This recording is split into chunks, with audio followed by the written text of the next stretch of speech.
Hi, this is William Cox with Embracing a New Framework of Time and Space for 21st Century Learners.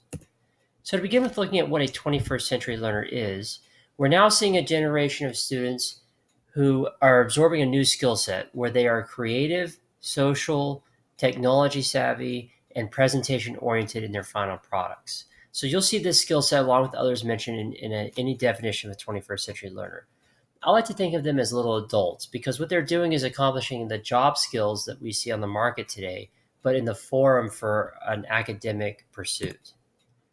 So a 21st century learner is like a sandpiper. If you've never seen a sandpiper, it's a little shorebird. A lot of them live in Australia and they migrate around the world. A sandpiper might travel 18,000 miles in 1 year. It lives in a flock of many other birds and it needs many skills to find food in the different climates that it lands in over the course of its life. It's adaptive and it's a community animal. Compare this to a woodpecker. So the woodpecker lives in the same place for its entire life.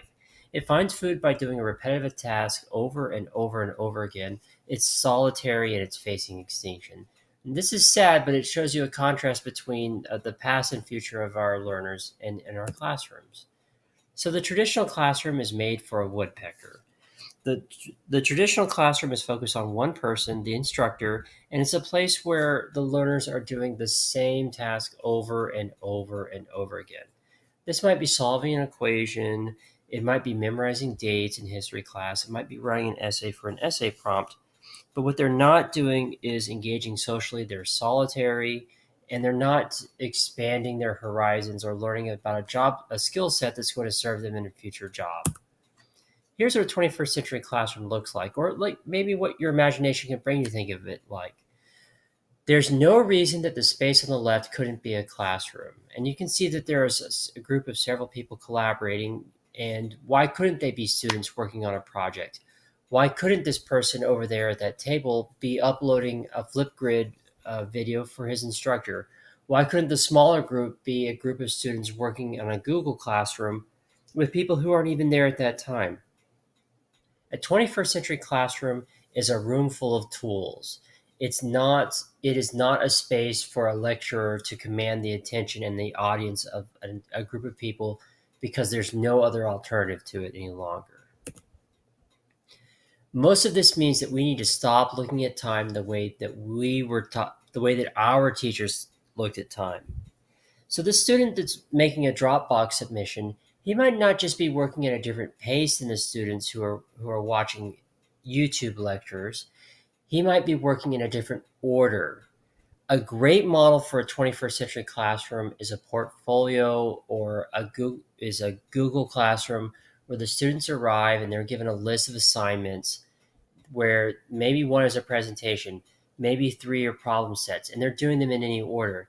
There's no reason that a lecturer has to give that the lecture has to be presented day in and day out and absorb all of the attention.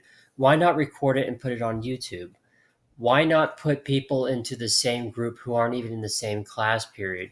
Why not have people collaborating with people from different countries?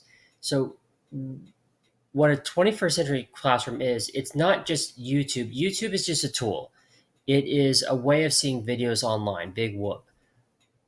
What it represents is a way to tear down the construct where we're all doing the same thing at the same time. Now students are learning for mastery and they're embracing their own time frame and their own order of tasks. So this isn't something that's going to happen overnight. You're going to have to be the student first. I'm lucky in that being in grad school, I have an encounter with all of these as a student and with other learners where I get to make a YouTube video, I get to make a Google Classroom, I get to make my own website. But you can do this too. Most of these things are free. Go make a Google Classroom and dedicate it to bird watching. Go find a sandpiper on a migration route.